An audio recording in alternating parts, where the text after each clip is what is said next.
नमस्कार, मैं डॉक्टर सरोज चौहान। मेरे साथ फिर से ज्योतिषाचार्य श्री एच.एस. चौहान जी हैं। पिछले एपिसोड में हमने उनसे ग्रहों के बारे में चर्चा की थी, तो उन्होंने हमें सूर्य ग्रह के बारे में विस्तृत जानकारी दी।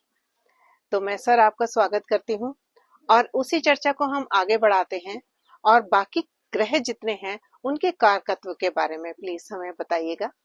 जी, आपने बहुत ही इम्पोर्टेंट क्वेश्चन पूछा है, क्योंकि हर जिज्ञासु जो भी ज्योतिष के बारे में ज्ञान प्राप्ति करना चाहते हैं, हाँ जी। उसकी मन में हमेशा की जिज्ञासा रहती है कि ये ग्रह क्या करते हैं, इनका मानव जीवन के ऊपर क्या प्रभाव पड़ता है। हम्म, वो इनको जानने का बहुत ज्यादा इच्छुक रहता है और उसको ये भी जिज्ञासा होती है कि इनके जो कार्य होते हैं, जो ग्रह हमारे जीवन पर प्रभाव डालते हैं, वो किस तरह से प्रभाव हमारे जीवन पर डालते हैं।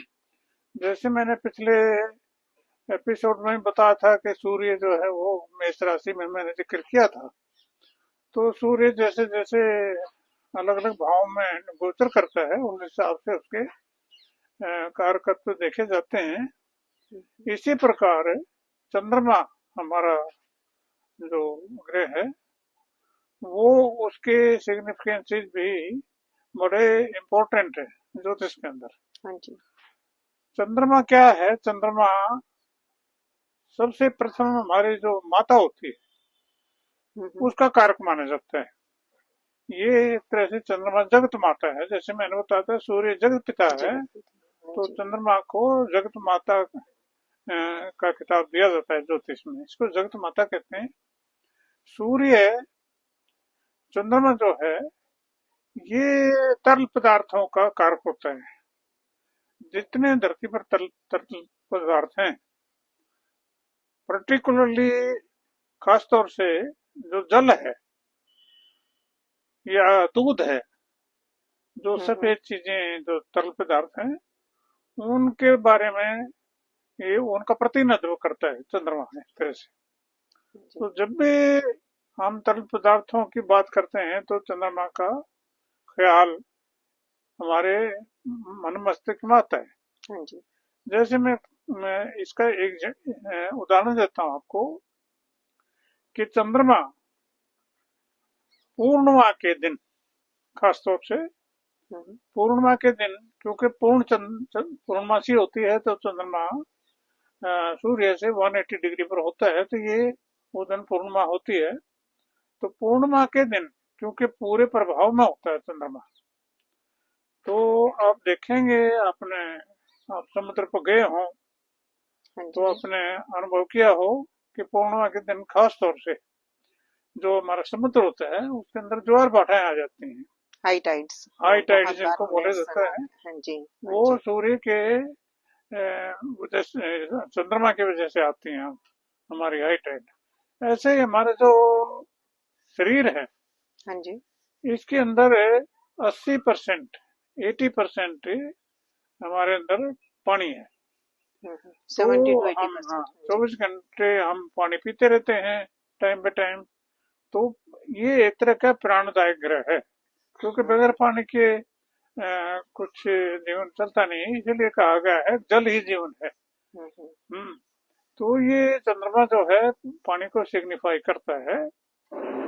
ये चंद्रमा बेसिकली, खास तौर से ज्योतिष में इसको भावनाओं के साथ जोड़ा गया है। ये हमारी जितनी इमोशंस होती हैं, हाँ जी।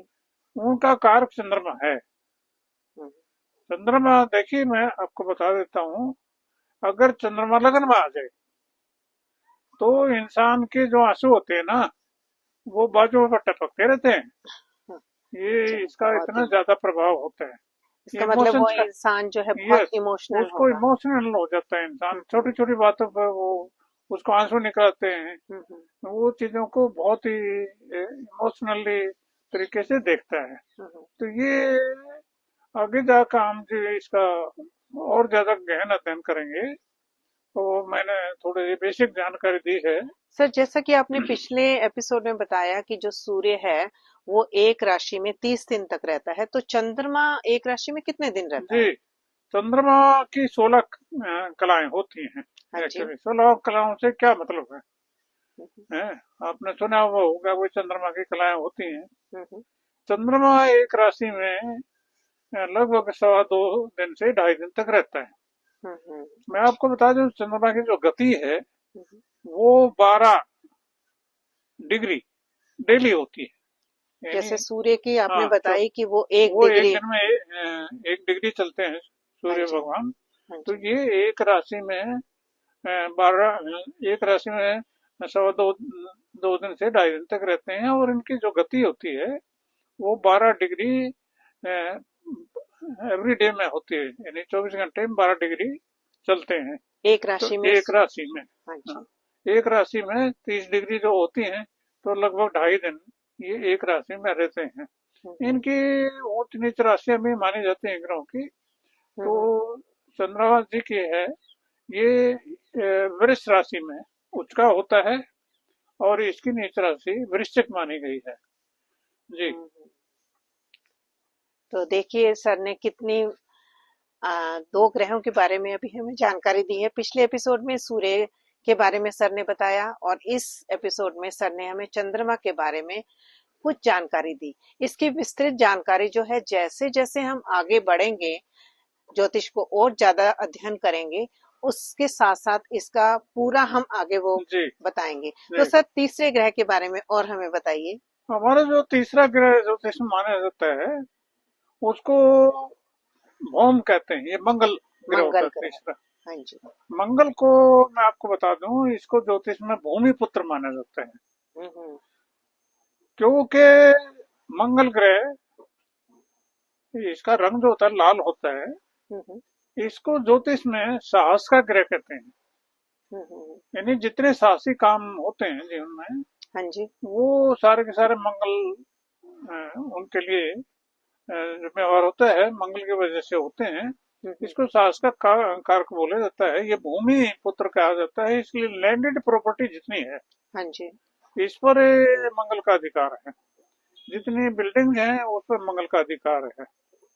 तो ये क्योंकि फायर का ग्रह माना जाता है इसको। हम्म, तो जितने कारखाने जो बिजली से चलते हैं, आग से चलते हैं, जैसे ईंट भट्टे हैं या बिजली का कारखाने हैं, बिजली घर है, ये तमाम के तमाम इनका इन पर अधिकार मंगल का माना गया है। हम्म, मंगल को ज्योतिष में लॉर्ड ऑफ वार्स कहते हैं, यानी इसको हिंदी में बोल रहे हैं तो इसको सेनापति का दर्जा दिया गया है। हम्म, तो जितने भी मिलिट्री ऑपरेशन होते हैं, और ये जितने भी ऑर्डिनेंस है, जहाँ हथियार बनते हैं, ऑर्डिनेंस फैक्ट्रीज हैं, उनका उनका ये मंगल जो है सिग्निफिकेटर होता है।